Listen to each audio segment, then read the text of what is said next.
Some moments change you forever, though you don't know it at the time. Looking back now, 40 years later, I can still feel that Wyoming wind on my face and taste the dust of 1882 in my throat.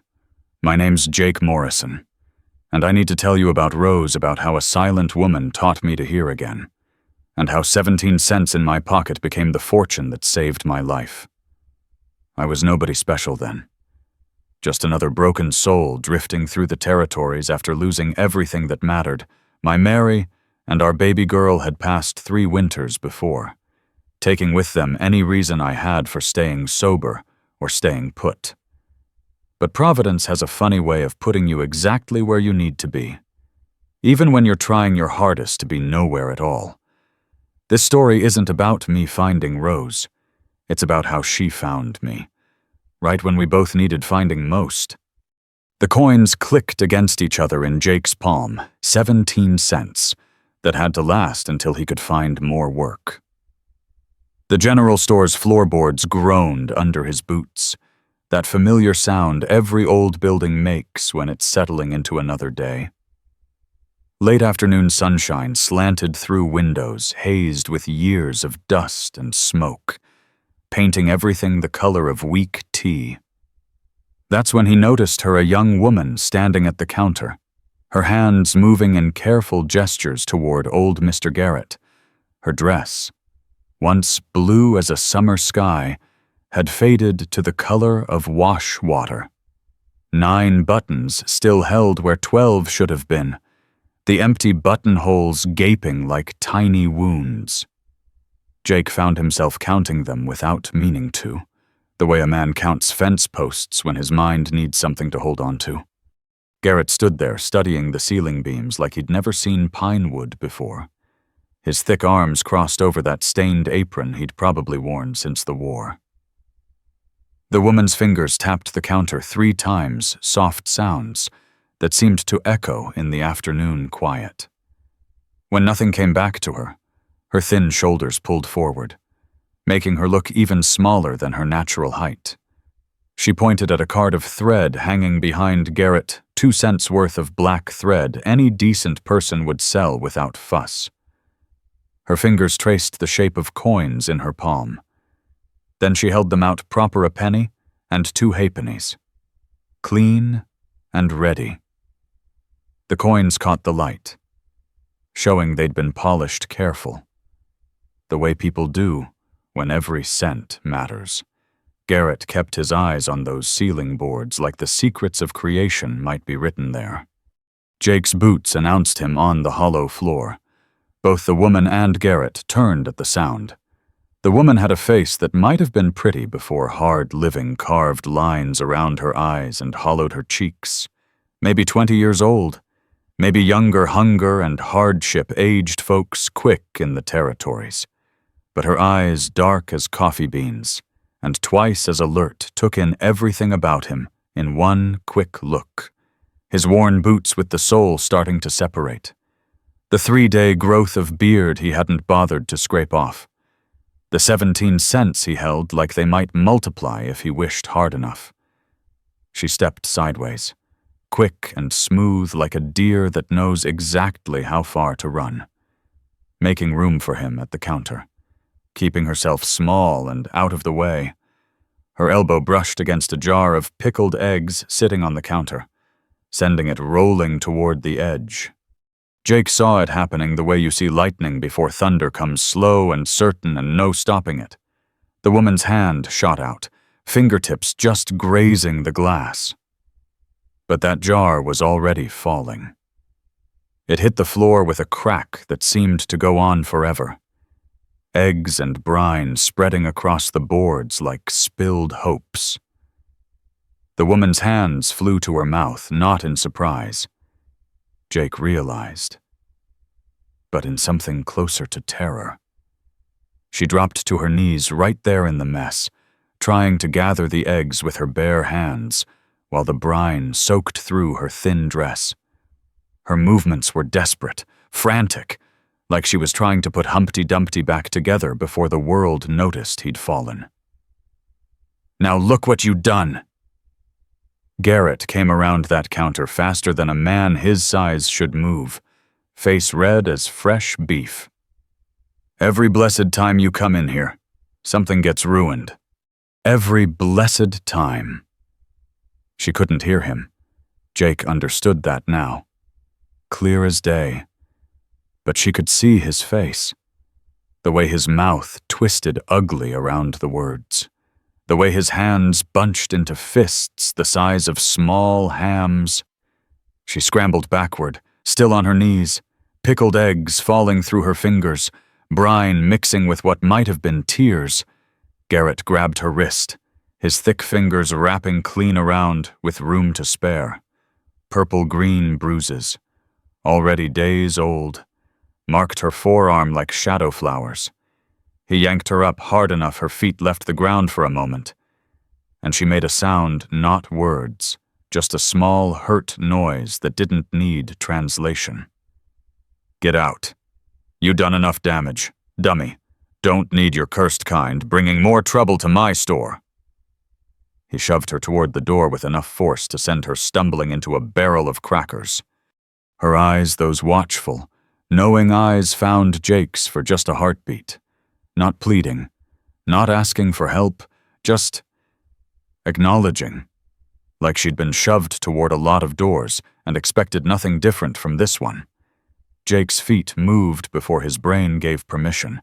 His boot landed square in the doorway, solid as a fence post. His free hand, the one not clutching those 17 cents, reached out and caught her shoulder, steady and careful. She flinched hard, then went still as a rabbit deciding between running and freezing. "The pickles," Jake heard himself say. His voice came out rusty, like he hadn't used it in days, which was probably true. "I'll buy the pickles." Garrett's face went through several shades of red, none of them healthy. "They're on the floor, ruined." "Floor looks clean enough to me." Jake pulled out his 17 cents, knowing it wouldn't be near enough. "What else you need to make it right? Before we continue, please leave a like and subscribe. Let me know which city you're watching from. Now, let's get back to the story." Jake's horse drank steady at the creek, nose deep in the cold water that ran clear over smooth stones. The sun sat low now, maybe an hour from full dark, painting the grassland the color of old brass. Jake loosened the cinch strap to let the gelding breathe proper while he figured how to make flour into something a man could eat without a pot or pan to cook it in. Movement caught his eye across the meadow, someone running through the sage and buffalo grass, stumbling every few steps, arms out for balance like walking a barn beam. That faded dress told him who it was before his mind caught up. The woman from the store, moving like something terrible was chasing her. 3 lights bobbed behind her in the growing dusk, pine torches soaked in pitch, the kind that burned hot and mean. Men's voices carried across the distance. Words unclear, but the tone plain enough. That particular sound of men who'd been drinking just enough to make them brave and stupid. The woman's boot caught prairie dog hole from the way her leg twisted wrong. She went down hard, shoulder first into the dirt and grass. Her hands scrambled for purchase on the ground, trying to push herself up. But that twisted ankle wouldn't take her weight. She crawled backward on her hands and rear, mouth open in what might have been a scream if she could make the sounds for it. Jake was already moving. His heels touched the horse's flanks, gentle but firm. The tired gelding lurched into a trot, then a canter when Jake asked for more. The distance closed fast, 100 yards, 70, 40, 20. The men came clear now in the torchlight. Hutchins from the hotel, his face flushed and sweating. Young Davis from the dry goods store, swaying on his feet like a tree in wind. The third was a stranger. Mexican spurs on his boots catching the firelight with every step. "Mayor's daughter took sick right after she looked at her," Hutchins was saying, spit-flying with his words. "Evil eye, that's what she's got, bringing curses down on decent folks." Blood seeped through the woman's palms where she'd scraped them raw on the ground. Her eyes jumped from man to man, reading their faces, their body language, understanding everything without hearing a word. Jake pulled his horse up between her and the men. Didn't say anything. Didn't draw the colt on his hip. Just sat there, blocking their path, solid as a mountain. "Move aside, Drifter." Davis swayed harder, torch dipping close to the dry grass. Jake looked at him steady. "No." The men stood there another minute, torches painting wild shadows on the sage. Hutchins spat tobacco juice that landed dark and wet too close to the woman's hand. "This ain't your concern, Drifter." Jake kept his voice flat as old iron. "Made it my concern. 3 against 1. The stranger with the Mexican spurs stepped forward, torch held high. "You sure about those odds, friend?" Jake's hand stayed easy on his thigh, nowhere near his gun. But something in how he shifted weight in the saddle made the stranger stop. "I'm sure." Davis, youngest and drunkest, started to say something, but Hutchins grabbed his arm, rough. "Come on, she ain't worth the trouble." He looked at Jake, eyes narrow in the torchlight. "You just bought yourself a world of problems. Mister, that curse follows her like flies follow dead meat." They backed away slow, keeping their torches high until they'd put 50 yards between them and Jake's horse. Then they turned toward town, their voices carrying back on the evening air angry words. But not angry enough to push it. Not tonight. Jake waited until the torchlights disappeared over the rise before he dismounted. The woman had pushed herself back against a boulder, her scraped palms leaving red marks on the gray stone. Her ankle stuck out wrong, already swelling inside that worn boot. He moved slow, the way he'd approach a spooked colt, hands where she could see them, palms out and empty. Her eyes tracked every movement, wide and dark in the last light of day. When he got within arm's reach, he stopped and pointed at her ankle, then at himself, then made a rapping motion with his hands. She understood, but shook her head hard. Tried to stand on her own. The ankle buckled immediate. She would have fallen face first if Jake hadn't caught her elbow. This time she didn't flinch, maybe because she didn't have a choice. Maybe because a man who'd just faced down 3 others for her had earned a splinter of trust. Jake got his shoulder under her arm, taking most of her weight. She weighed nothing. Bird bones and worn cotton. They made it back to his horse, her hopping on one foot, breathing hard through her nose. The gelding stood patient as a saint, while Jake figured how to get her mounted. Finally, he just pointed at the saddle, then at her, then cupped his hands to make a step. She looked at him long enough that he wondered if she'd refuse.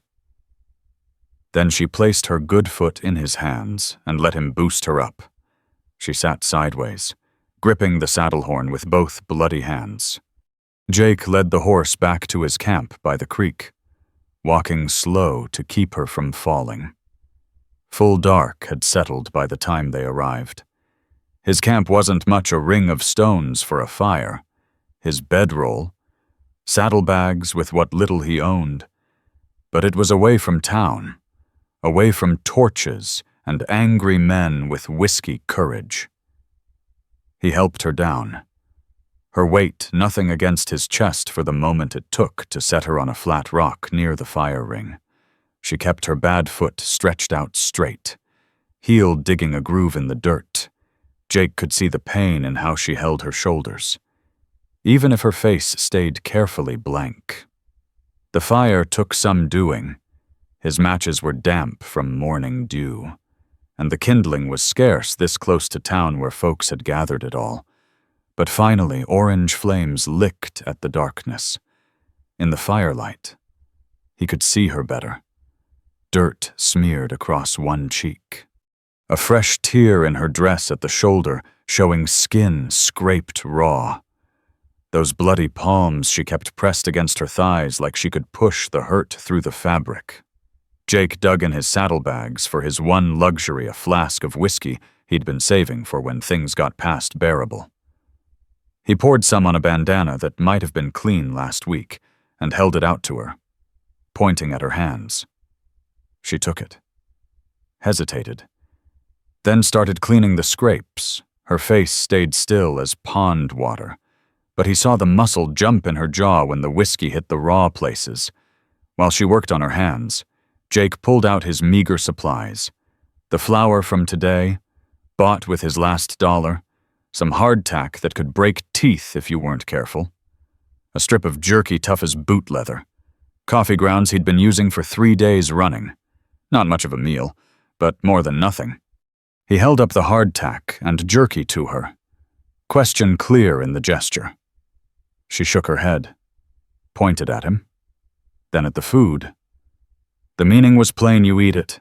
Jake broke the hardtack in half, took some doing, like breaking a roof shingle. He held out one piece, patient. This time she took it, turning it over in her newly bandaged hands, like she'd never seen such a thing. Probably hadn't. At least not offered free with no strings attached. They gnawed on the hardtack in what passed for silence between them. The fire popped and sent sparks up into the dark. The creek talked to itself in gurgles and splashes. Her breathing had steadied some, though she kept that injured foot stretched careful. After a while, she shifted to reach the ground beside the rock. Her finger traced lines in the dirt, working by firelight. Jake leaned closer to see. She'd drawn a simple house, 4 walls, pitched roof, door in front. Then she drew an X through it, harsh lines that cut deep into the earth. Her home. Gone. She smoothed that drawing away with her palm. Started another. Mountains this time. Jagged peaks against a horizon line. Then a smaller square, a cabin or shack. She pointed at the mountains, then at herself. Then held up 2 fingers. 2 something. Days. Miles Jake pointed at the moon, then traced its path across the sky twice with his finger. 2 days' travel. She nodded, satisfied he understood. Then she drew more, a winding line that must be a trail, marks that might be landmarks, a distinctive rock formation, a lightning-struck tree, things she'd memorized from some previous journey. Jake pulled his 2 blankets from the bedroll. Both had holes, and one smelled like horse more than he'd like. But they were warm enough. He held them out to her. She pushed them back toward him, shaking her head, pointed at him, then at the blankets. You need them. He set them in her lap anyway and moved to lean against a cottonwood trunk, arms crossed against the cooling air. The cold would keep him awake, which was probably smart anyway. No telling if those men might come back with more courage and friends. She tried once more to give the blankets back, when he wouldn't take them. She wrapped one around her shoulders and held the other out, insistent, finally, to stop the argument. He took it, but instead of wrapping himself, he just held it across his knees. The moon rose full and bright, turning everything silver and shadow. The woman, he should find out her name somehow. But that seemed like tomorrow's problem had stretched out on the ground near the fire. Bad foot, elevated on the rock she'd been sitting on. Smart. Keep the swelling down. Jake watched the darkness beyond the fire circle. Watched for torches. For movement. For trouble. The woman's breathing went deep and even asleep or close to it. Probably the first real sleep she'd had in days. Maybe weeks. With someone standing watch. She'd left something in the dirt. He noticed, next to her map of mountains and trails, she'd drawn something else. A flower, simple petals around a center. A rose, maybe. Then she'd pointed at it and at herself before lying down. Rose. Her name was Rose. In her sleep. She made small sounds, not quite words, not quite silence. Her fingers twitched, making those signs in her dreams that Jake couldn't read. The butterfly brooch on her collar caught moonlight. One wing bent where someone had grabbed her. Maybe today, maybe years ago. Jake shifted against the tree, settling in for the long night. His horse dozed, hip cocked, tail switching at mosquitoes. The creek kept its steady conversation with the stones. Normal night sounds. Peaceful sounds. But Jake kept watching anyway, because somewhere between that store and this fire, between 17 cents and a gold dollar spent on flour and kindness, he'd made a choice. Maybe not a smart choice, probably the opposite, but a choice all the same. Rose stirred in her sleep, pulled the blanket tighter, her hand crept out. Fingers spreading in the dirt like she was checking something was still there. They found the edge of her map, that path to the mountains, and stilled. 2 days to get her there. 2 days to get her safe. Then he could go back to drifting. Back to not caring. Back to empty. That was the plan. The moon tracked across the sky. And Jake watched. The fire died to coals. And he added more wood. Rose slept on, fingers still touching that map she'd drawn. Tomorrow they'd start for the mountains. Tomorrow he'd try to learn more of her hand talk. Tomorrow he'd get her somewhere safe and figure out how to say goodbye in signs he didn't know yet. But tonight, he just watched. A drifter playing guardian for a woman whose silence spoke louder than most folks' words. The thing was, sitting there with his back going numb against the tree. Jake couldn't bring himself to care about the foolishness of it. For 3 years he'd felt nothing but hollow. Now, watching over this broken stranger who drew roses in the dirt, he felt something else. He felt needed. When dawn came pink across the grass, Rose opened her eyes and looked straight at him. Her fingers moved in signs he didn't know, but her face asked the question clear enough why Jake didn't have signs to answer with. Didn't have words either. Truth be told. So he just pointed at her map in the dirt, the path to the mountains. Then he pointed at himself, at her, and at the trail north. We go together. She studied him for a long moment. This strange man who'd spent his last dollar on her freedom and his night keeping her safe. Then she nodded once, sharp and decisive. But as she tried to sit up, her hand pressed against her ribs and her face went white as fresh paper. She lifted her hand away slow. Blood seeped through her fingers, fresh and red in the morning light. Blood seeped steady through Rose's fingers where she pressed against her ribs. Not pumping out that would mean something vital torn, but enough to paint worry across Jake's chest. He dropped to his knees beside her, hands hovering uncertain, not knowing where to touch without making things worse.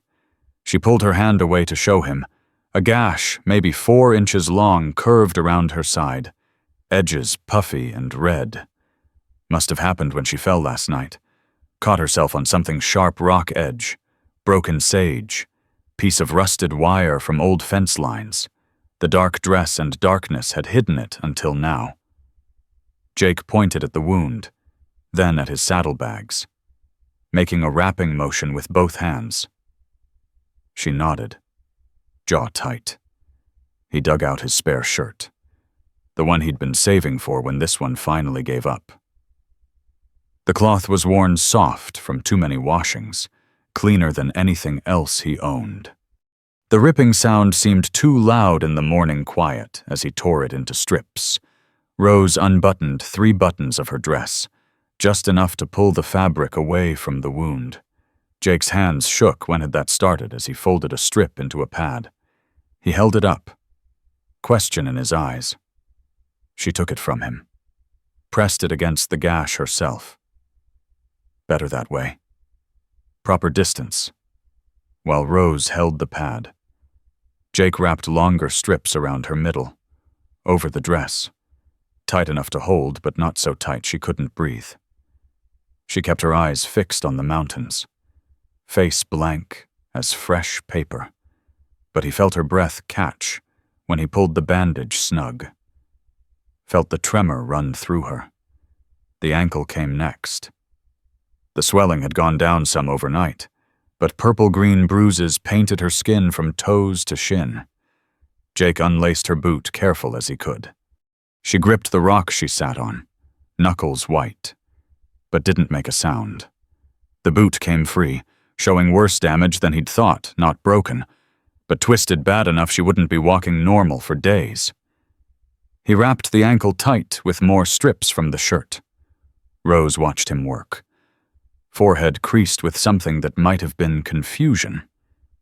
When he finished, she pointed at the strips, then at his saddlebag, then made a questioning gesture with her hands.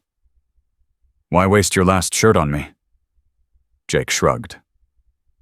Truth was, he didn't know. Just seemed like the thing that needed doing. They couldn't stay here. Those men might come back, might bring others. Rose seemed to understand this without being told. She pointed at the mountains again, insistent. Her safe place, whatever it was, waited there. Jake saddled the gelding, trying to figure the logistics. Rose couldn't walk far on that ankle.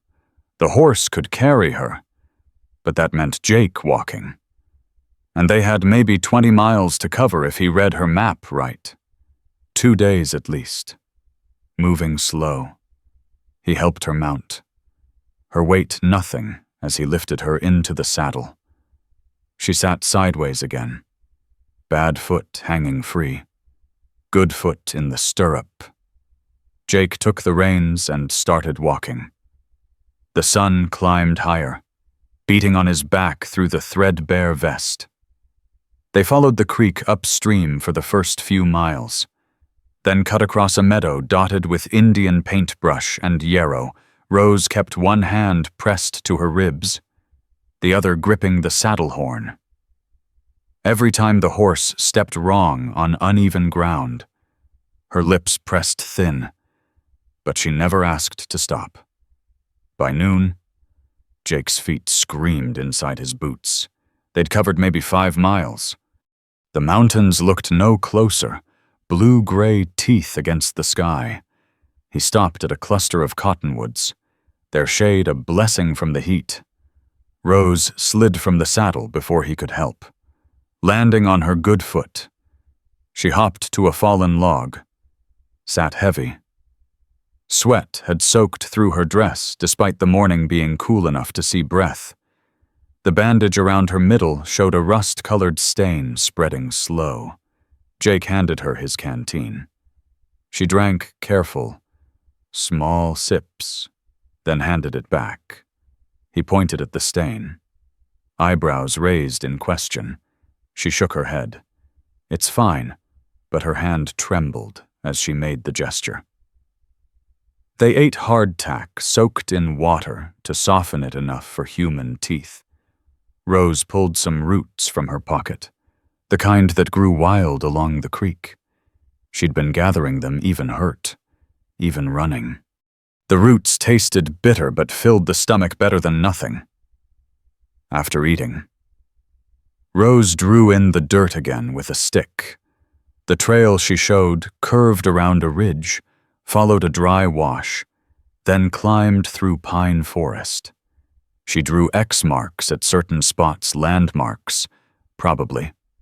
A rock formation that looked like a man praying. A lightning-struck tree split down the middle. Things she'd memorized from some previous journey. Jake studied the map, then looked at her, questioning. She made a roof shape with her hands, then pointed at herself and held up fingers. 1, 2, 3, up to 10. Then back to 5, 15 something. She tried again, pointed at herself, made a gesture low to the ground, childhood maybe, then the roof shape again. Then walking fingers moving away, then walking fingers coming back. She'd been to this cabin before, as a child, and returned to it. A family place. Maybe. Abandoned now, but still standing. They pushed on through the afternoon heat. The trail got rougher, forcing Jake to lead the horse careful over loose shale and around washouts from spring rain. Rose had gone quiet, eyes half closed, hand pressed hard against her side. The bloodstain had stopped spreading, at least, darkening to brown at the edges, near sunset. They crested a rise, and Jake saw it. A cabin tucked into a grove of pines, maybe quarter-mile ahead. Stone chimney still standing straight. Roof mostly intact, though green with moss. The door hung on one hinge. And something elk, probably. Or cattle had rubbed the corner posts smooth. Rose straightened in the saddle, pointing with her whole arm. Her face showed the first real emotion he'd seen from her relief, so sharp it looked almost like pain. The cabin was one room, maybe 12 feet by 12. Dust thick as winter snow on everything. Pack rat droppings in the corners. Spiderwebs draped like old curtains. But the walls stood solid. The fireplace drew clean when Jake tested it with a handful of dry grass. And the roof only showed daylight through 2 spots that could be patched. Rose slid from the horse and hopped inside on her good foot. She moved around the space, touching things, a broken chair. An iron pot turned upside down on the hearth. Marks carved into the door frame that might be measurements of growing children. She pointed at the marks, then at herself. Smiling sad. Her marks. Her height tracked through childhood years. This had been home once, or close enough to count. Jake set to work without being asked. First the pack rat nests, scooped out with a broken board and tossed far from the door. Then the worst of the dust, swept with a bundle of pine boughs. Rose tried to help, but he waved her to sit on the one chair that looked like it might hold weight. She needed rest more than the cabin needed cleaning. As he worked, he found useful things. 2 tin plates under years of dust. A knife blade without a handle, but the edge still good. Wooden spoons gone gray with age, but solid. Someone had left in a hurry, taking only what they could carry. By full dark, Jake had a fire going in the hearth. Smoke drew clean up the chimney after the first few minutes of confusion. He'd patched the worst roof hole with pine bark and mud, though it wouldn't last the first real rain. The door he'd fixed with strips of hide from his saddle. And now it hung straight enough to close. Rose sat by the fire, good foot stretched toward the warmth. She'd found something in a corner, a child's rag doll, mouse-chewed and faded. She held it in her lap, fingers smoothing its yarn hair over and over. Jake heated water in the iron pot, added the last of the cornmeal from his saddlebags. Mush wasn't much of a dinner, but it was hot and filling. They ate with the wooden spoons, sitting on the floor near the fire, shoulders almost touching in the small space. After eating, Rose set down her spoon and signed something complex. When Jake shook his head, not understanding, she tried simpler, pointed at him, made a gesture like giving, pointed at herself, then pressed both hands to her chest. "You gave to me, thank you." Jake shrugged. Uncomfortable with gratitude he didn't feel he'd earned. He'd spent $1 and walked 20 miles. Not exactly worthy of thanks. Rose wasn't done. She pointed at the cabin, then at herself, then made a sleeping gesture, then pointed at him. Question clear in her raised eyebrows. "I sleep here. Where will you go?" Jake pointed at the cabin, too, then at a corner away from where she'd set the blankets. He'd sleep inside, too. Keep watch. Make sure she was safe. She shook her head hard, pointed at him, then outside, then at herself, then at the cabin. Made an X with her arms, you outside, me inside. Not proper. He almost smiled at that. Here she was, bleeding and broken, worried about what was proper. He pointed at her bandage where the bloodstain showed, then at her ankle, then made an exaggerated, worried face, then pointed at himself and the corner again. "You're hurt. I'm staying." They went back and forth in gestures neither fully understood, arguing without words about propriety and protection. Finally, Rose threw up her hands in defeat, but she pointed at the corner, then at him, then made a firm line with her hand. "You stay there, that side of the room." Jake nodded, solemn as a judge.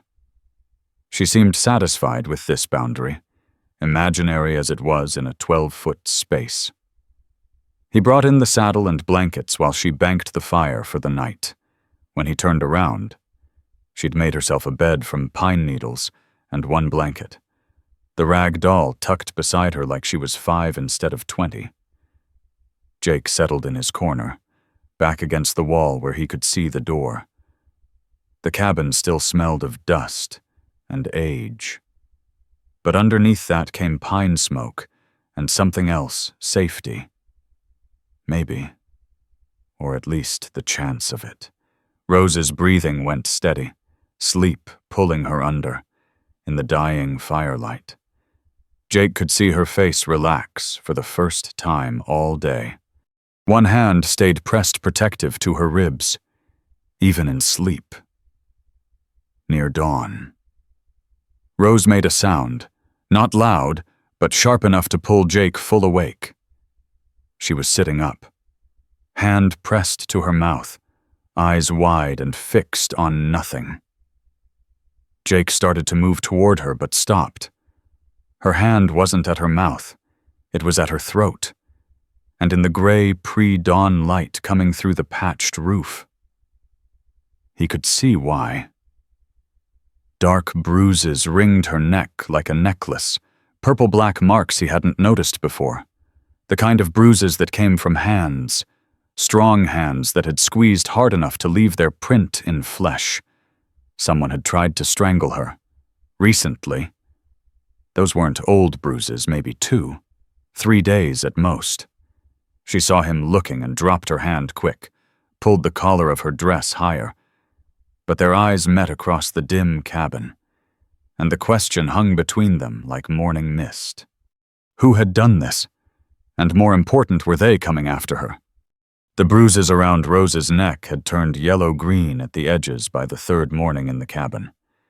Jake watched her from the corner of his eye as she limped to the water bucket, favoring that twisted ankle, but moving better than yesterday. She'd stopped trying to hide the marks, maybe realizing there was no point in a 12-foot space where everything showed. Jake had set snares the night before, following the rabbit runs he'd spotted near the creek.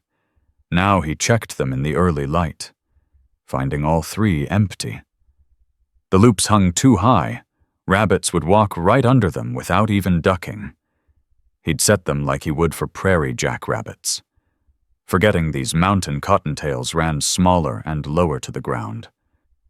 When he got back to the cabin, Rose was standing by his failed snares, studying the setup. She looked at him, then at the snares, and her shoulders started shaking.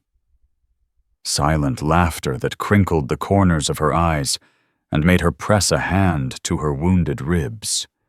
She held up one finger, wait, and redid the first snare. Her hands moved quick and sure, lowering the loop, angling it different, adding a small stick to guide the rabbit's head right where it needed to go. She showed him the height with her hands, about 4 inches off the ground, then made hopping fingers to show the rabbit's path. Jake reset the other 2 snares following her example. Rose watched, nodding when he got it right, shaking her head when the angle was off. Her hands corrected his lower. No. This way until all 3 snares sat perfect. That afternoon, thunder rolled across the mountains. Jake heard it, felt it in his chest the way thunder always felt. But Rose did something he'd never seen. She pressed both palms flat against the cabin wall and closed her eyes. Face concentrated like she was reading words written in the wood grain. The thunder came again. Closer. Rose's eyes snapped open bright. She grabbed his hand, first time she'd touched him voluntary, and pressed his palm against the wall, where hers had been. Thunder cracked directly overhead. The vibration ran through the wood, through his palm, up his arm like water flowing backward. Not just sound, but actual force. Waves of it. Patterns he'd never noticed when he could hear them too. Rose watched his face, saw the moment he understood. She kept his hand there through 3 more thunder rolls, each one different sharp cracks that felt like axe blows, long rumbles that felt like wagon wheels on a bridge, the weird echo that bounced between mountain walls. He felt them all, really felt them, not just heard them. This was her world, through her palms, through her feet, through the bones of the earth itself. She let go of his hand and pointed at the floor.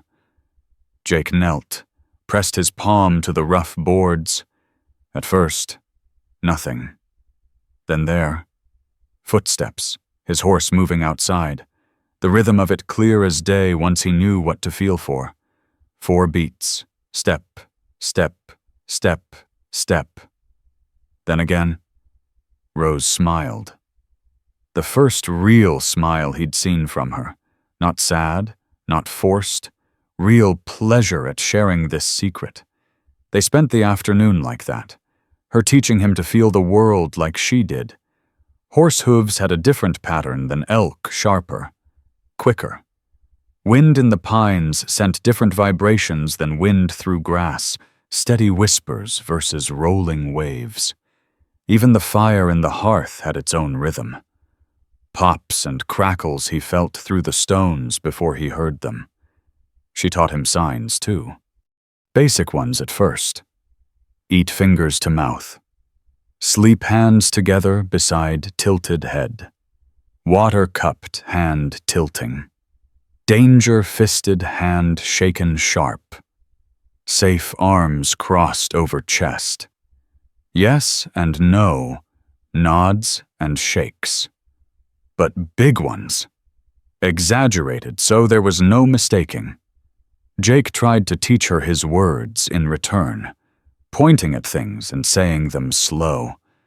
but she touched her ears and shook her head, then touched her throat with a sad look. She couldn't hear the words, couldn't make most of them. The silence wasn't a choice, but a fact. Instead, she showed him how she watched faces, had him say different words while she studied his mouth. Some she seemed to recognize common words, maybe ones she'd learned to read on lips before. No. Stop. Get out. Go away. Words people had probably said to her too many times. The snares worked. By evening, they had 3 rabbits, fat from summer feeding. Rose showed Jake how to skin them proper, saving the pelts, wasting nothing. Her hands knew this work, had done it hundreds of times. The knife moved sure and quick, separating fur from meat in smooth pulls, survival skills learned young and practiced until they became automatic. They roasted the meat over the fire, grease dripping and sizzling on the coals. Real food, hot and plenty of it for once. Rose ate like she hadn't seen meat in weeks, probably true. Jake watched her eat and felt something ease in his chest. Color was coming back to her face under the bruises and dirt. The hollow places under her cheekbones didn't look quite so deep. After dinner, storm still rumbling distant, Rose did something unexpected. She found a flat piece of bark and started drawing with a charred stick from the fire. Not maps this time, pictures. A house with smoke from the chimney, stick figures beside it.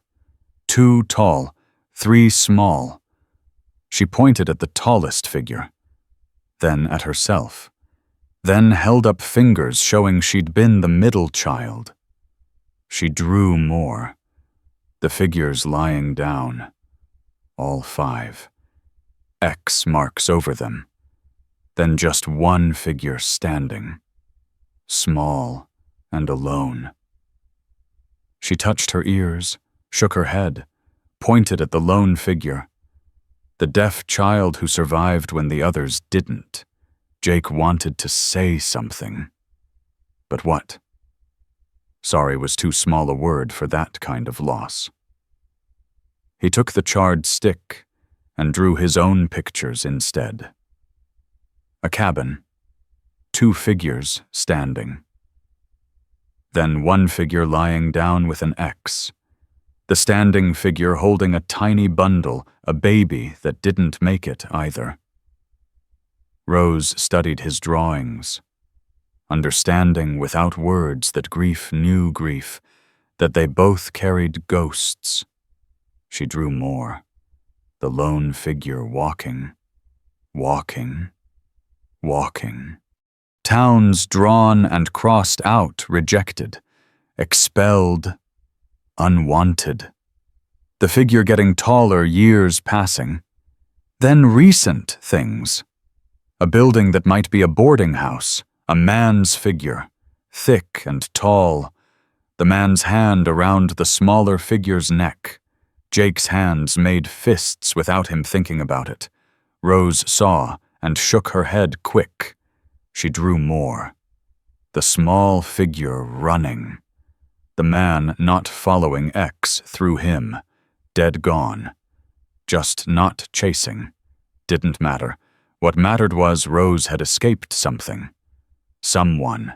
And came here to the only safe place she remembered from before everything went wrong. Thunder cracked again, distant now, moving away over the peaks. Rose pressed her hand to the floor, feeling it fade. She looked at Jake, made the sign for safe, then pointed at him. He made her feel safe. The weight of that trust sat heavy on his shoulders. He signed back, clumsy but clear. Pointed at her, made the sign for safe, pointed at himself, then around the cabin. You're safe here with me. A promise he hoped he could keep. The fire burned low, coals glowing red-orange in the gray ash. They sat in comfortable quiet. No need for words or signs. The rabbit grease had filled their bellies. The storm had passed. And for this moment, this one evening, things were almost good. Rose pulled something from her pocket. The butterfly brooch. Cheap tin and glass, but carefully kept. She polished it on her sleeve, held it up so firelight caught the one good wing. She pointed at it, then at her chest, then made a gesture Jake didn't know, something like flying, but smaller, contained. She tried again, pointed at the brooch, then at the drawings of her family, made a giving motion, then touched her chest over her heart. The brooch was her mother's, given to her. The only thing left from before, the only proof she'd come from somewhere, been someone, been loved once. Jake understood then why she'd been so careful with it, why she wore it even when everything else was falling apart. Sometimes a person needed one thing, just one small thing, to prove they'd existed before the world broke them.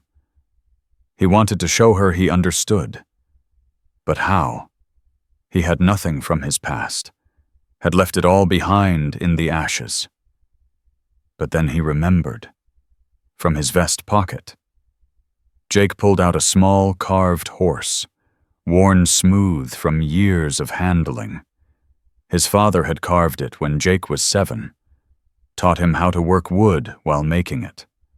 20 years he'd carried it. Through everything. The only piece of his childhood that survived. He held it out to Rose, not to keep she understood that, but to see, to know he understood about carrying pieces of the past. She took it gentle as holding a bird, turned it over in her hands, ran her fingers along the carved mane. Her eyes asked a question. Jake drew in the ash by the fire. A small boy. A man carving. The same horse between them, years ago, before everything went wrong, before the world got hard.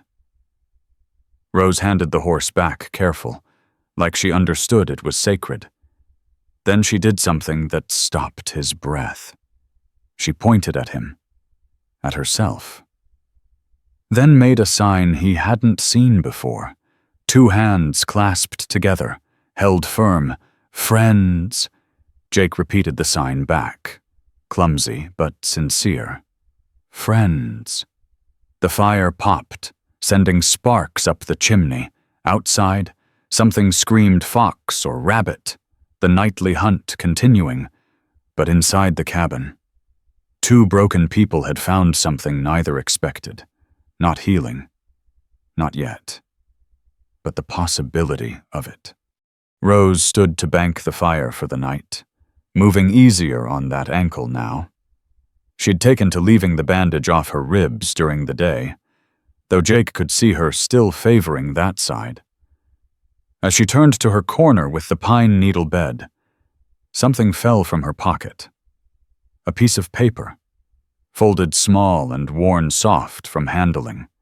She grabbed for it quick, but Jake had already seen. Not just paper official looking, with typing visible through the creases and some kind of seal. She clutched it to her chest. Eyes wide with something that looked too much like fear. The same look she'd had when those men were chasing her. But this wasn't about them. Jake realized this was about whatever was written on that paper. And whatever it was, she'd rather face bruises and blood than let anyone see it. Rose tucked the paper back in her pocket quick, but her hands shook doing it.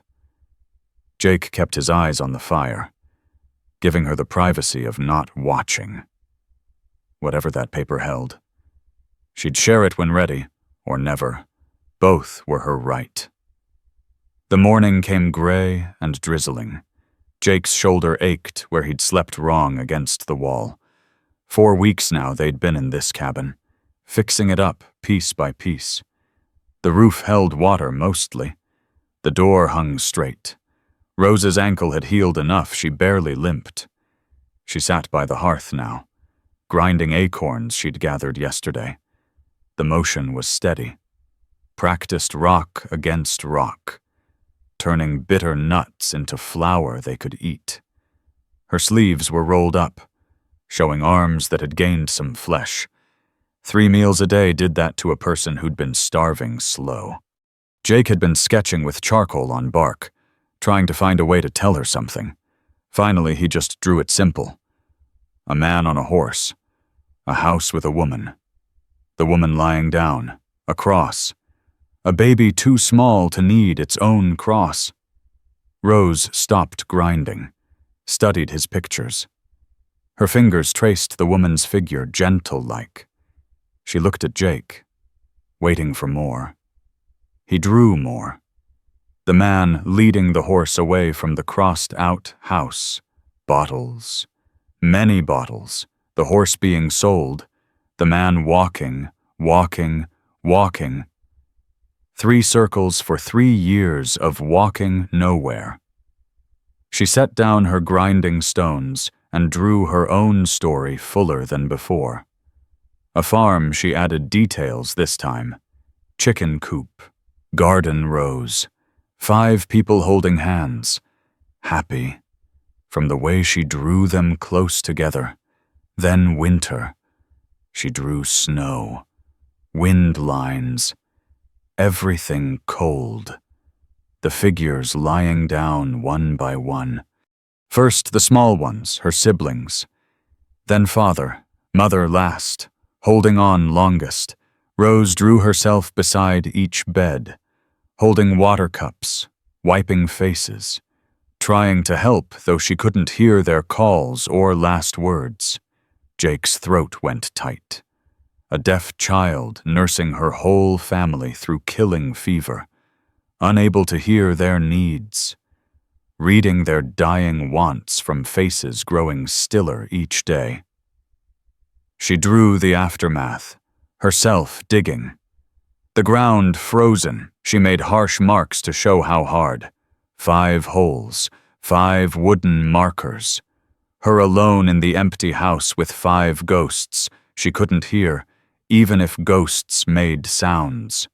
Then town, people pointing, their mouths making words. She drew them ugly, twisted. One woman's face she drew careful, detailed. That woman pushing Rose away from a shop. A man throwing stones. Children running from her. She drew herself getting older, taller. Working washing clothes, scrubbing floors. A boarding house looked like. The same ugly faces from town. The matron who ran it. Fat and mean-looking even in simple sketches. Then recent, very recent. A man arriving at the boarding house.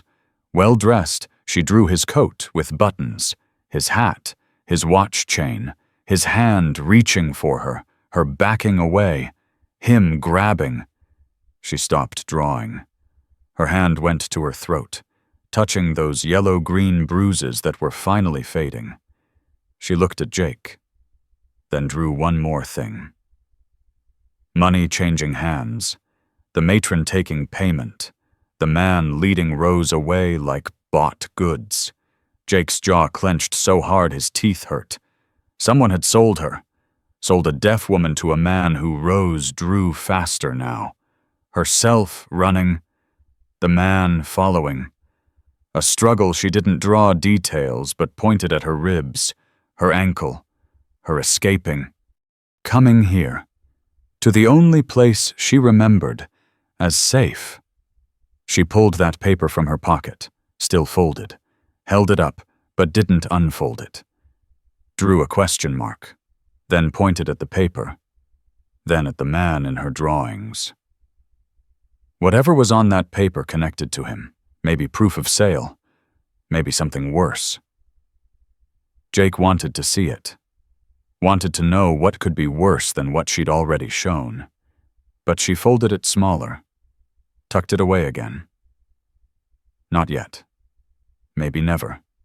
Instead, she asked her own question, Drew Jake's wife again. Careful. Drew a heart between them. Then the woman lying down. She looked at Jake, eyebrows raised. How Jake had to think how to show it. Finally drew a cabin. Snow deep. The woman's belly big with child. Then the woman in bed. Blood he just drew, dark spreading stains. The baby coming too early. The woman growing cold as the baby struggled to breathe. Both giving up before dawn came. Rose's eyes went soft. She drew a question bottles, like he'd drawn before, pointed at them. Then at him after the graves. Yes. Jake nodded. 3 years of bottles. 3 years of trying to forget. Until the money ran out, and the whiskey ran out, and he had to choose between dying and moving. He'd chosen moving, though some days he couldn't say why. She drew him walking, like he'd drawn her walking. Both of them wandering lost until they'd crashed into each other in that store. 2 broken people recognizing damage in each other like spotting family resemblance. They sat quiet for a while. The rain had picked up, drumming on the roof they'd patched. A few drops still came through. But into the bucket Jake had set beneath the leak. Small victories. Rose went back to grinding acorns. Jake watched her work, the steady rhythm of it. Her dark hair had grown some less ragged than when they'd met. The bones in her face didn't stick out so sharp. 4 weeks of regular food and safety had started filling in the hollow places. She looked up, caught him watching. Instead of looking away, she smiled, small but real.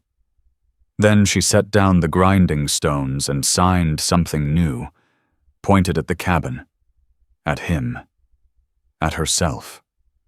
Made the sign for safe, but added something, a gesture that seemed to mean because of or thanks to. Safe because of you.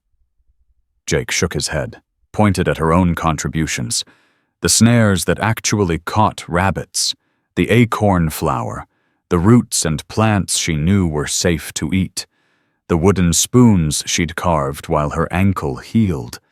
He made gestures trying to say she'd saved herself. He'd just walked alongside. She shook her head fierce, stood up and came closer than she'd ever come voluntary. Close enough he could see the gold flecks in her brown eyes, the tiny scar on her chin, the way her breath came quick like she was scared, but pushing through it. She took his hand rough from work, twice the size of hers, and placed it over her heart. Not romantic-like, just so he could feel her heartbeat.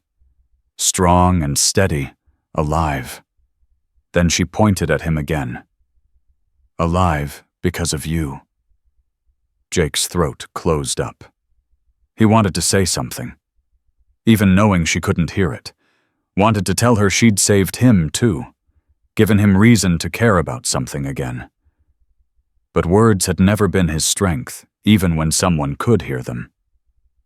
Instead, he placed her small hand over his own chest. Let her feel his heartbeat. Pointed at her. Same. Alive because of you. They stood that way for a moment, 2 people who'd forgotten how to trust, practicing being human again. Then Rose stepped back, pink in her cheeks, and returned to her acorn flower like nothing had happened. But something had. The air in the cabin felt different, charged. Like before lightning strikes, they'd crossed some line, admitted something without words that changed everything. Jake needed space to think. He pointed outside, at the rain, made the sign for hunting she'd taught him. She nodded. understanding he needed to be alone even if the hunting excuse was thin with rain coming down steady. He grabbed his coat and hat, checked his rifle. At the door, he turned back. Rose had returned to grinding acorns, but she was humming. He couldn't hear it proper, but he could see her throat moving, feel the tiny vibration in the floorboards, making music she couldn't hear but could feel in her bones. Outside, the rain soaked through his coat in minutes. Jake didn't care. He needed the cold, the wet, the reminder that the world was hard and unforgiving. Because inside that cabin, something dangerous was happening, something that felt too much like hope, too much like home, too much like a branch cracked wrong, not from rain or wind, from weight. Jake froze, hand moving to his rifle. Through the rain, maybe 50 yards off. A shadow moved between the pines, man-shaped, moving careful, purposeful. Someone had found them. Jake eased back toward the cabin, keeping trees between him and that shadow. His mind ran fast. One man. More. How had they tracked them here? Then he saw what the stranger was holding, even through the rain. He could see it clear, a paper, official-looking, with a seal, just like the one in Rose's pocket. Jake slipped back through the pines, rain masking his footsteps. The shadow had stopped moving, was studying something the ground, maybe tracks. Jake eased the cabin door open, finger to his lips when Rose looked up. Her face changed instant. The grinding stone stilled in her hands. Jake signed danger the way she'd taught him, then pointed outside. One finger, one person. Maybe more, but one for sure. Rose stood slow. No panic in her movements. She'd been running long enough to know panic got you caught. She signed a question who Jake shrugged, but he made the shape of paper with his hands, pointed toward where the man waited. Rose's hand went to her pocket, pressing against that folded document like she could make it disappear. They had minutes, maybe less. Jake's mind ran through options. Run. Where Rose's ankle was better but not full healed. Fight, maybe. But gunfire would bring others if they were near. Hide. The cabin had no cellar, no attic, nowhere that wouldn't be found quick. Rose made a decision for him. She pointed at Jake, then at the door, then made a talking motion with her hand. You go talk, then pointed at herself and made a hiding sign. No. Jake shook his head hard. He wasn't leaving her alone. Not with someone hunting her. She grabbed his arm, fierce, pointed at herself, then at the corner where firewood stacked high. She could hide behind it. Maybe, if the man didn't look too close, if Jake could keep him outside. Before Jake could argue. Footsteps on the porch, no knock. The door just pushed open. Rain dripping from the man's coat onto the floor Jake had swept that morning. The man stood there dripping. Not the well-dressed man from Rose's drawings. This one was younger, thinner, wearing a deputy's star on his wet coat. His hand rested on his pistol, but hadn't drawn it.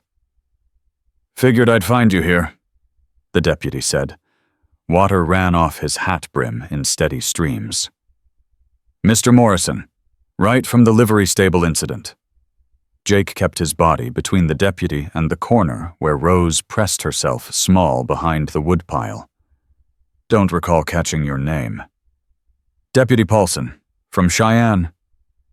The man's eyes swept the cabin, taking in the two plates by the fire. the two bedrolls in opposite corners. "Mayor sent me to find the girl." "What girl?" Paulson pulled out that paper, even folded. Jake could see it was some kind of legal document. "Deaf-mute female, about 20 years. Ran off from her legal guardian 6 weeks back. Mr. Theodore Marsh has papers on her. Paid for her upkeep at the boarding house for 2 years. Took responsibility for her welfare." Jake's stomach turned. Legal guardian? Fancy words for owner. "Haven't seen anyone like that," Jake said. Paulson looked at the two plates again. The smaller boot prints in the dust by the door. "That's so? Because Mrs. Garrett at the boarding house said you bought pickles for a deaf girl, said you left town same day she disappeared." "Helped someone. Don't mean I kept helping them."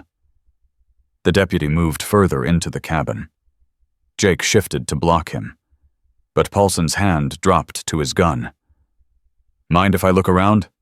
Mind if you show me a warrant?" "Don't need one. The girl's not competent to be on her own. Court decided that 2 years ago." Paulson unfolded the paper. "Says right here, Rose Campbell, deaf-mute. Made ward of Theodore Marsh after being found incapable of managing her own affairs." Jake read what he could see. Official seal. Judge's signature. Rose wasn't running from a man who'd hurt her. She was running from someone who owned her legal-like, the kind of ownership that made fighting back a crime. "Still haven't seen her," Jake said. Paulson walked to the fireplace, noted the acorn flour still spread for grinding. Woman's work, and he knew it. His boot kicked something the rag doll Rose had found, half hidden under the woodpile edge. Jake's chest went tight. If Paulson moved that wood... "Here's the thing," Paulson said, turning back. "Mr. Marsh is offering good money for her return. $50. That's more than you make in 3 months mucking stalls." "Not interested." "60 then. My own offer. You tell me where she is. I split the finder's fee with you." Jake stayed quiet, behind the wood. Rose hadn't made a sound, hadn't shifted, but he could feel her fear like heat from the fire. Paulson's voice went harder. "Or I could arrest you for harboring a fugitive. That's what she is. Legally speaking. A fugitive from her lawful guardian. Can't harbor someone I haven't seen." The deputy studied Jake's face. "You were drunk regular for 3 years. Morrison. Everyone knows that. Garrett says you spent your last dollar on that girl. Now you're living clean out here, fixing up this cabin nice and proper. Man doesn't change like that without reason. Maybe I found religion. Maybe you found something." Paulson walked toward the woodpile. Each step sounded like thunder. "Shame to arrest you both. Her, she goes back to Mr. Marsh. You go to jail. Nobody wins." Jake moved without thinking, stepped sideways, blocking Paulson's path. "I said she's not here." They stood close enough Jake could smell the tobacco on Paulson's breath, the wet wool of his coat. The deputy's hand sat on his pistol butt. Jake's rifle leaned against the wall, too far to reach. "You sure this is the fight you want?" Paulson asked soft. "For some damaged girl who can't even talk." Jake thought about Rose's hands telling stories in the dirt, her fixing his snares so they'd actually catch something, the way she'd pressed his hand to the wall so he could feel thunder like she did, her fingers on his chest, feeling his heartbeat.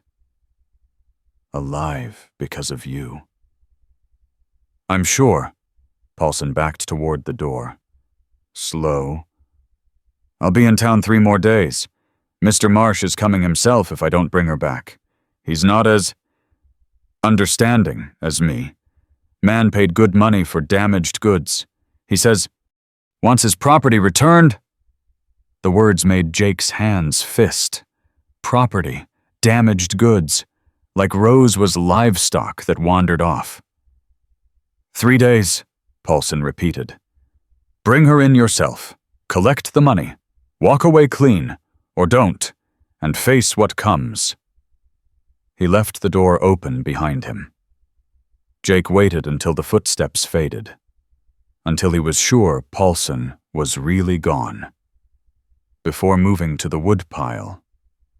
Rose crawled out, bark dust in her hair, splinters in her palms from pressing against rough wood. Her whole body shook.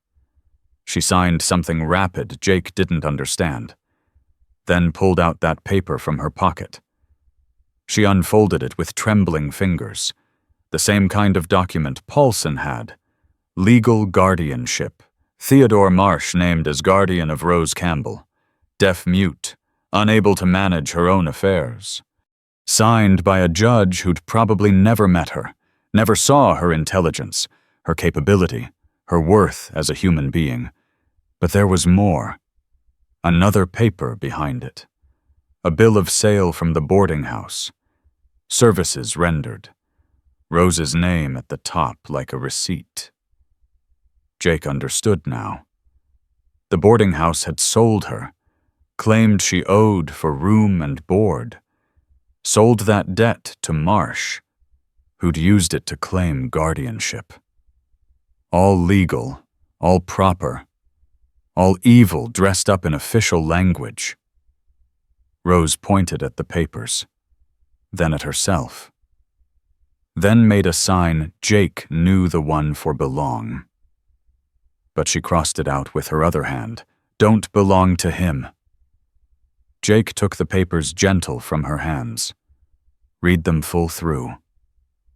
The judge who'd signed was in Cheyenne, the same town where the mayor wanted Rose gone, where people blamed her for sickness and bad luck. He looked at Rose, pointed at the papers, then at the fire. Her eyes went wide. Burning legal documents was crime enough to jail a man. But she nodded, quick and firm. Jake fed the papers to the flames. They caught fast, edges curling black, official seals melting to nothing. In seconds, the proof of ownership was ash, but they both knew that wouldn't stop Marsh, or Paulson, or whoever else came looking. Rose stood close to the fire, watching her papers burn. The shaking had stopped. Her jaw set firm. And she turned to Jake with something new in her eyes. Not fear, decision. She pointed at Jake, then at herself, then at the door, made walking fingers heading away, then pointed at Jake alone and made the sign for safe. "We leave. You'll be safe without me." Jake caught her hands before she could sign more, held them steady between his rough palms, shook his head slow and certain. She tried to pull away, to argue in signs, but he wouldn't let go. Not until she understood. He pointed at himself, at her, then made the sign she'd taught him weeks ago, 2 hands clasped together, friends. Then he added something new, pointed at the door where Paulson had gone, at the place the papers had burned, at the 2 of them standing together, and made a sign he hoped she'd understand, fists up, defensive, but standing ground. "We fight this together." Rose's eyes filled with tears that didn't fall. She nodded once, sharp, but even as they stood there, united in decision. Jake heard something that made his blood go cold. Horses, multiple horses, coming up the trail toward the cabin.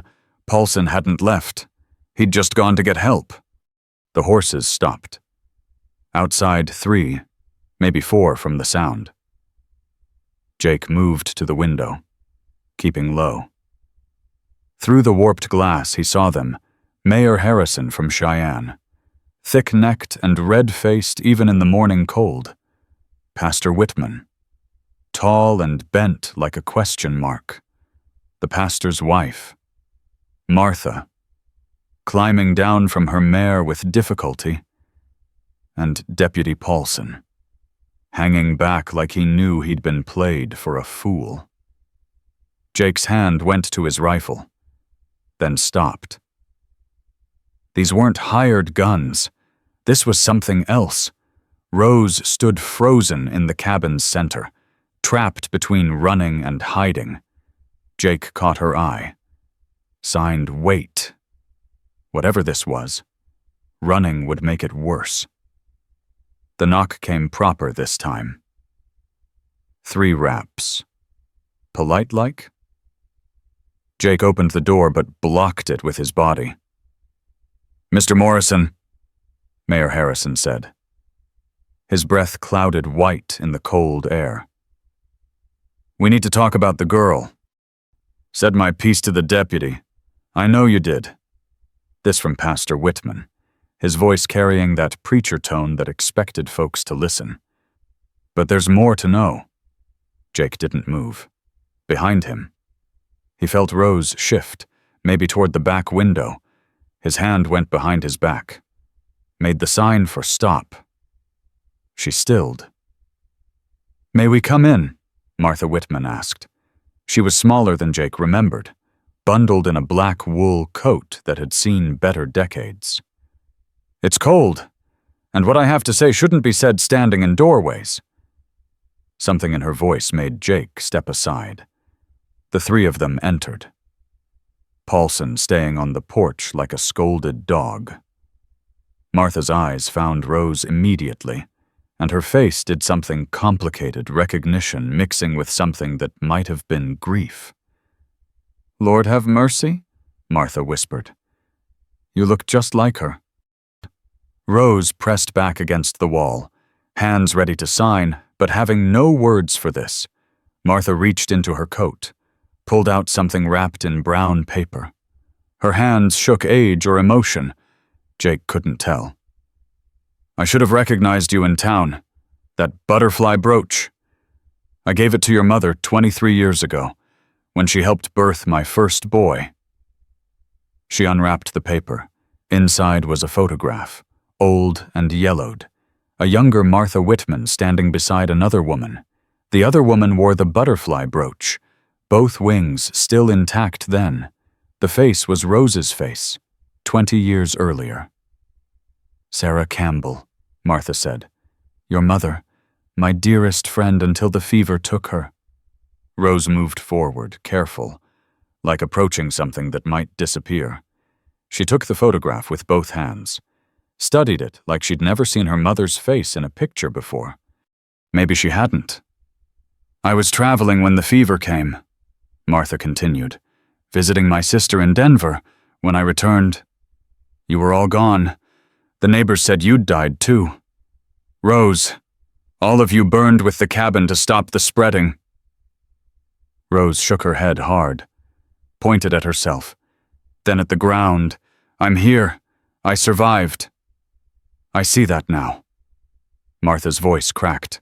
5 years I believed you dead, mourned you with your family. Then last month, I saw you in town, that brooch. But you ran before I could be sure." Mayor Harrison cleared his throat. "Mrs. Whitman has something else to say." Martha pulled out another paper. This one newer, official. "After I saw you, I wrote to Denver, to the territorial records, asked about Rose Campbell, the deaf daughter of Sarah and James Campbell." She unfolded the document. "This guardian arrangement with Mr. Marsh, it's not legal. Can't be." Jake's chest tightened. "Why?" "Because Rose Campbell has family, living family." Martha looked at Rose direct. "Your mother's sister, Anna? She lives in California now. Married. 3 children. She never knew you survived." Rose's legs gave out. She sat hard on the bench by the table. Photograph clutched to her chest. Her mouth opened and closed, but no sound came. "I've written to Anna," Martha said. "Sent a telegram too. She's coming. Taking the railroad. Should be here within the week." Mayor Harrison stepped forward. "Which presents a problem. Mr. Marsh has legal papers. He's coming to collect what he claims is his. Unless we can prove Rose has family." "The aunt's coming," Jake said. "You just said, 'A week. Marsh will be here in 3 days.'" The mayor's face was grim. "With men, the kind who don't care about aunts or telegrams." Pastor Whitman spoke up. "What Mayor Harrison is trying to say is, we need to keep Miss Campbell safe until her aunt arrives. The town, we failed her before. Letting people treat her as cursed, damaged. We won't fail again." Jake looked at these 3 people who'd come to help. A month ago, they'd run Rose out of town. Now they stood in his cabin offering protection. "What changed?" Martha answered. "My conscience. When I realized who she was, what we'd let happen. Sarah Campbell saved my baby's life when he came breech. She sat with me 3 days and nights when childbed fever almost took me, and I let her daughter be treated like an animal." Her voice went hard. "Not anymore." The mayor pulled out his watch. "Marsh knows about this cabin. Paulson told him, trying to collect his finder's fee." He shot a look at the deputy still sulking on the porch.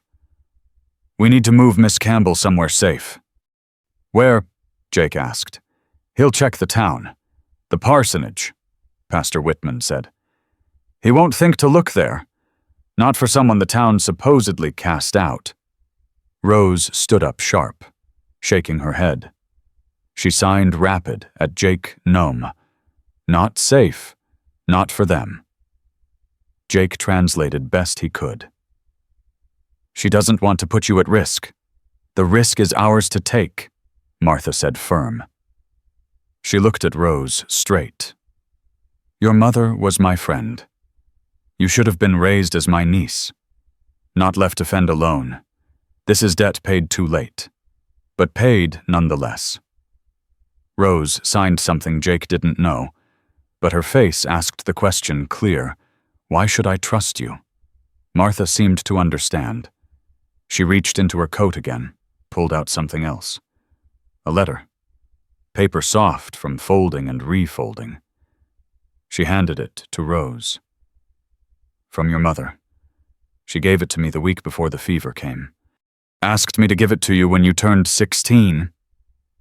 Martha's eyes went wet. "I'm 6 years late." Rose's hands trembled as she opened it. Jake could see the writing. Careful and clean. Rose read, her finger tracking each word.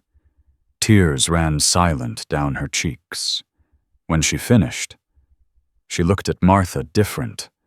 Whatever the letter said, it had built a bridge between them. Rose nodded slow. She would go with them. "Pack light," Mayor Harrison said. "We need to move before hoofbeats on the trail. Coming fast. Too fast for careful riding." Paulson burst through the door. "Rider coming. Moving hard." They all froze. Jake grabbed his rifle, checked the load. "How many?" "Just one, but—" Paulson's face was white. "It's Marsh. He's early." Through the window, Jake saw him. The man from Rose's drawings come to life. Well-dressed despite the hard riding, sitting his horse like he owned the world. When he dismounted, he moved with the confidence of someone used to taking what he wanted. Rose backed away from the window, but her back hit the wall. Nowhere to run. Jake stepped in front of her, automatic-like. "Pastor," Marsh called out, voice carrying clear. "Mayor, I know you're in there, and I know she's with you." Mayor Harrison's face went grim. He looked at Jake. "We do this legal and proper. No violence." Jake's finger rested on the trigger guard. "What if legal's not enough?" Martha Whitman answered. "Voice steel under silk. Then we do what's right." The door opened. Theodore Marsh stood there, papers in one hand, other hand resting on a pearl-handled pistol. His eyes found Rose immediately, and his smile made Jake's skin crawl. "Hello, Rose," Marsh said. "Time to come home." Rose's hand found Jake's arm. Her fingers dug in hard enough to bruise. But when Jake looked at her, she wasn't cowering. Her chin was up, eyes fierce. She stepped out from behind Jake, faced Marsh straight on, and did something none of them expected. She spoke. Not clear, not pretty. A sound rough as rusted gate hinges. Unused vocal cords forcing out one word she must have practiced in secret for years. No. The word hung in the air like gun smoke. Marsh's face went through several colors, none healthy. "You can't talk," he said flat. "The boarding house said you were mute." Rose's throat worked. Jake could see the effort it took. The pain, maybe. She forced out another word. Rough but clear. Liar. The word hung in the air between them. Marsh's face went from red to white to red again, like watching sunrise and sunset happen all at once on his skin. "You can't talk," he said again. Quieter now. "The boarding house matron said you were mute. Born that way." Rose's throat worked, muscles straining. Jake could see the effort it took, like watching someone lift a weight almost too heavy to bear. She forced out another word, rough but unmistakable. "Liar." Martha Whitman stepped forward. "She can speak when she chooses. Just because she chooses not to speak to you doesn't make her incompetent." Marsh's eyes never left Rose. "She's my legal ward. These papers are based on fraud." Mayor Harrison's voice carried the authority of his office now. "You claimed she couldn't communicate. She just proved otherwise." "One word doesn't—" Rose's hands moved. Sign language, but slow, deliberate, so everyone could follow the meaning even without knowing the signs. She pointed at Marsh, made a grabbing motion at her throat, then pointed at herself and shook her head hard. The story was clear. "He grabbed my throat. I said no." "Accusations from a damaged woman," Marsh said. But sweat beaded on his forehead despite the cold. "Who'd believe I would—" This from Pastor Whitman. "Martha told me what she's learned. You paid the boarding house to declare her incompetent. Paid the judge, too, most likely." Paulson shifted on the porch. "Mr. Marsh, maybe we should—" "Shut up." Marsh's composure cracked, showing something ugly underneath. "I paid good money for damaged goods. She owes me 2 years of room and board." Jake felt Rose flinch at damaged goods. His rifle shifted in his hands, barrel lifting slightly. Marsh noticed. "You going to shoot me? Morrison in front of witnesses." "No." Jake's voice came out steady. "But I'm done listening to you talk about her like property." Marsh laughed, bitter. "That's what she is. Legal property until the court says otherwise." He waved the papers. "And we all know what the court in Cheyenne will say." "Not the court in Cheyenne." Martha pulled out another document. "The territorial court in Denver. That's where Rose's aunt filed papers yesterday. Telegraph moves faster than horses. Mr. Marsh." Marsh went still. "What aunt?" "Anna Hartley, née Campbell, Rose's maternal aunt. Living family trumps guardian arrangements." Martha's smile was sharp. "Especially fraudulent ones." The silence stretched. Jake could hear Rose breathing beside him, quick and shallow. Could feel the tremor in her hand where it still gripped his arm. Marsh stepped closer. Jake raised the rifle barrel another inch. "Warning clear." "This isn't over," Marsh said to Rose. "You cost me money, time, reputation." His voice dropped. "You owe me." Rose's hand left Jake's arm. She stepped forward, past Jake's protection, until she stood face to face with Marsh. Her hands moved, signing something. When he didn't understand, she did something else. She spat at his feet. The meaning needed no translation. Marsh's hand went to his pistol. Jake's rifle snapped up. Barrel pointed at Marsh's chest. "Try it." Pastor Whitman moved between them. "Mr. Marsh, you should leave. Now, before this becomes something we'll all regret. She's mine." "No." Mayor Harrison's voice was final. "She's not. And if you come near her again, you'll be arrested for assault. Deputy Paulson will make sure of that." He looked at Paulson. "Won't you—" "Deputy," Paulson straightened. Maybe seeing which way the wind blew. Maybe growing a conscience. "Yes, sir. Assault and attempted kidnapping."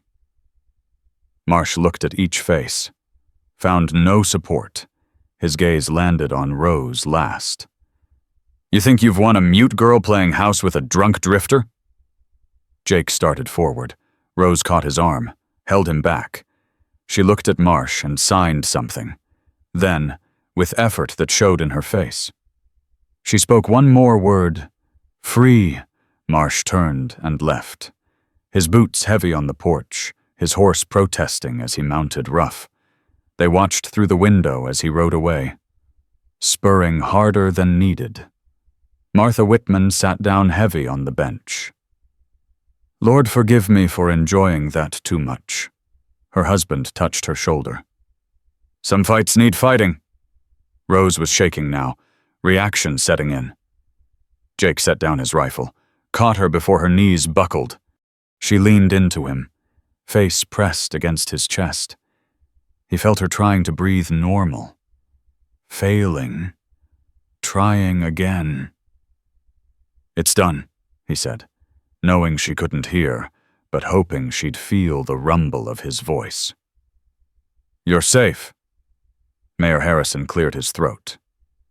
"We should still move to town, until the aunt arrives." Rose pulled back, shook her head, pointed at the cabin, at Jake, at herself, made the sign for home. "Miss Campbell," Pastor Whitman started, "it would be more proper." Rose wasn't listening. She'd moved to the table, pulled out paper Martha had brought, blank sheets for writing to her aunt. She wrote quick, handed it to Martha. Martha read aloud, "This is my home now. Jake Morrison is—" She paused, looking between Rose and Jake. "Is my intended—" Jake's mouth fell open. Rose's cheeks went red, but she nodded firm, wrote more. Martha continued reading, "We plan to marry when my aunt arrives to give consent. Until then, Mr. Morrison has been nothing but honorable." "Well," Mayor Harrison coughed, "that's unexpected." Jake found his voice. "Rose, you don't have to—" She pressed her fingers to his lips, gentle, then signed slow so he could follow, pointed at herself, at him, made the sign for choose, then pointed at both of them and made the sign for together. "I choose, we choose, together." Jake looked at her. This woman who'd survived everything, who'd been called damaged, cursed, incompetent, who'd just stood up to her abuser and won, who was choosing him broken, drunk, drifter him. He signed back, clumsy but sure. Together. Martha wiped her eyes. "Well then, I suppose we should plan a wedding." 6 months later. Spring. Jake's hands moved quick and sure, signing the story about the rabbit who thought he was a bear. Rose laughed real sound now. Rough, but beautiful. She'd been practicing with Martha, working to strengthen her voice. Not for everyday use, but for moments that mattered. Their garden spread before them in neat rows. Corn, beans, squash, the 3 sisters. Rose had written, "Like her mother grew." The cabin had new glass windows, bought with wages from Jake's work at the Hartley Ranch. Yes, Hartley. Rose's Aunt Anna had arrived that week after Marsh fled, took one look at how Jake protected Rose, and offered him steady work on her husband's ranch 2 valleys over, close enough to visit, far enough to live their own lives. The rabbit, Jake signed. Tried to roar, but only squeaked. Rose's laugh shook her whole body. She signed back. Like you trying to sing. He grabbed for her, mock offended. She dodged, quick as ever, but let him catch her on the second try. Her arms went around his neck, easy, natural. 6 months of marriage had worn away the sharp edges of their fear. The sun was setting, painting their valley gold. Their valley, their home. The paper from Denver made it official: 160 acres, claimed and proved. The Homestead Act didn't care if one owner was deaf, long as the land got worked. Thunder rumbled in the distance. Rose pressed her palm to his chest, feeling it through him. He covered her hand with his, feeling it direct. They stood that way, sharing the storm's approach through skin and bone. "Company coming," Rose signed, pointing at dust on the trail. Doc Wilson from town, riding his old mule. He visited twice monthly, bringing books for Rose and gossip for them both. Today he had someone with him, a young woman Jake didn't recognize. They rode up slow, Doc waving his usual greeting. The woman was maybe 16, thin, wearing clothes that said hard times. But it was her hands that told the story. They moved quick, nervous, signing fragments of thoughts. "This is Mary," Doc said. "From Denver. She heard about you folks." Mary's signs became clear, desperate. "Please, I need work. Need somewhere. Can't hear. People don't want—" Rose was already moving.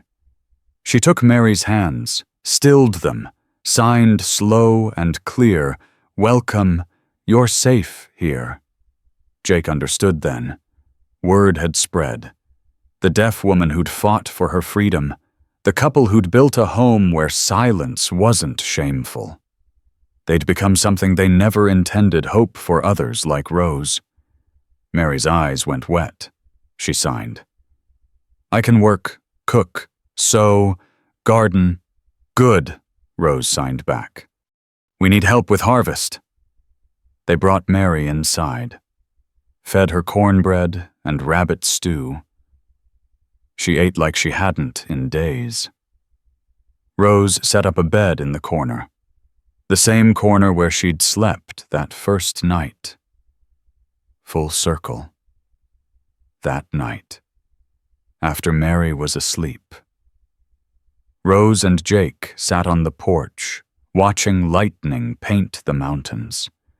Rose leaned against his shoulder, fingers tracing patterns on his arm.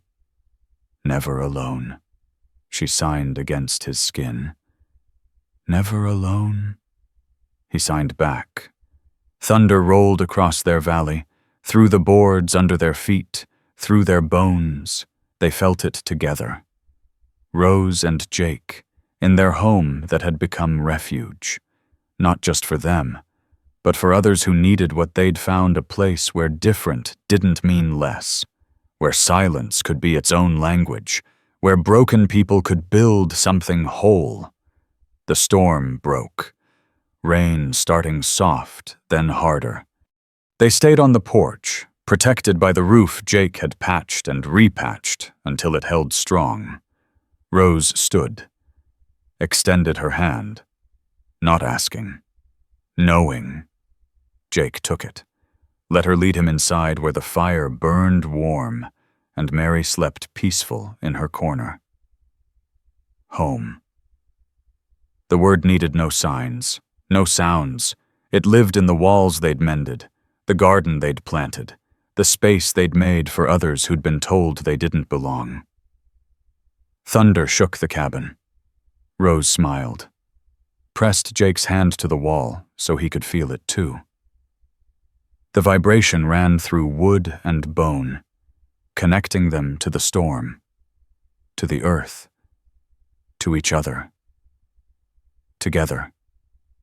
They were learning to hear the world differently. Together. They were home. You know how some stories stay with you long after the telling. This one haunts me still.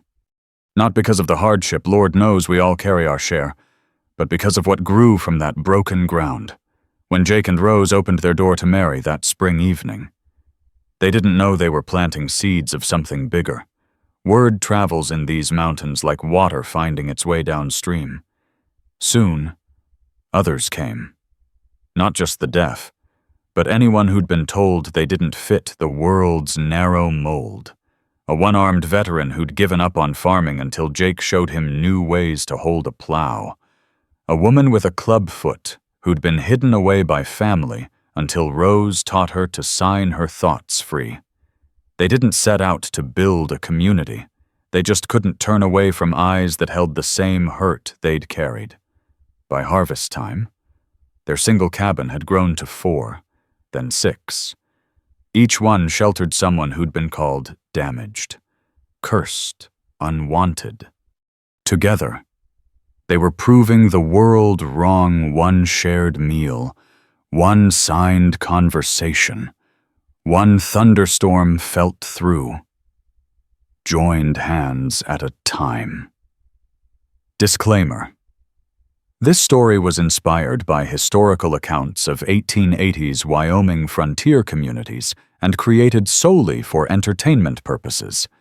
This work does not condone, encourage, or promote any form of violence or harmful behavior.